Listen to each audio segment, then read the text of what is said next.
ABN news की खबर पर सीडीए का एक्शन। इस्लामाबाद में ग्रीन बस में सफर करने वाली शहरी पुल न होने के बायस जान जोखिम में डालकर बस तक पहुंचते हैं।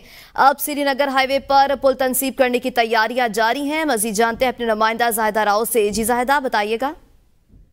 जी बिल्कुल, एक माह कबल एबीएन न्यूज़ ने इस बात की निशानदी की थी, इस मसले की जानिब तवज्जो दिलाई थी सीडीए की। जो सीडीए की ग्रीन बसेस चलाई गई हैं आवाम को सहूलत देने के लिए, ग्रीन बसेस जिनको कहा जाता है कि एक जगह से दूसरी जगह जाने में आसानी हो, लेकिन वो कहीं ना कहीं आजमाइश बन रही थी श्रीनगर हाईवे पर, ख़ास तौर पर क्योंकि श्रीनगर हाईवे डबल रोड है, दोनों तरफ से ट्रैफिक आ रही है, कोई इशारा नहीं है जिस पर जो है ट्रैफिक रुके और लोग जो है अपना सफ़र जिन्होंने पैदल करना है वो इशारा रुकने के बाद कर लें। ऐसा कोई दूर तक इशारा भी नहीं था। 2 रोड्स क्रॉस करके जाना एक इम्तिहान था, ख़ास तौर पर बच्चों के लिए, ख़वातीन के लिए कि बस भी पकड़नी है और बस का एक महदूद टाइम है कि वो एक टाइम पर आती है और एक महदूद टाइम के लिए रुकती है। उस वक्त तक पहुंचना इसलिए जो है कहीं ना कहीं लग रहा था किसी हादसे का बाइस बन सकता है, हादसे का शिकार हो सकता है। तो एबीएन न्यूज़ ने इस पर जो है एक न्यूज़ चलाई कि आवाम ने भी उस पर जो है बात की कि यहाँ पर हमें बहुत मुश्किलात है, सीडीए की ग्रीन बस की सहूलत तो है लेकिन आधी अधूरी सहूलत का हमें क्या करना।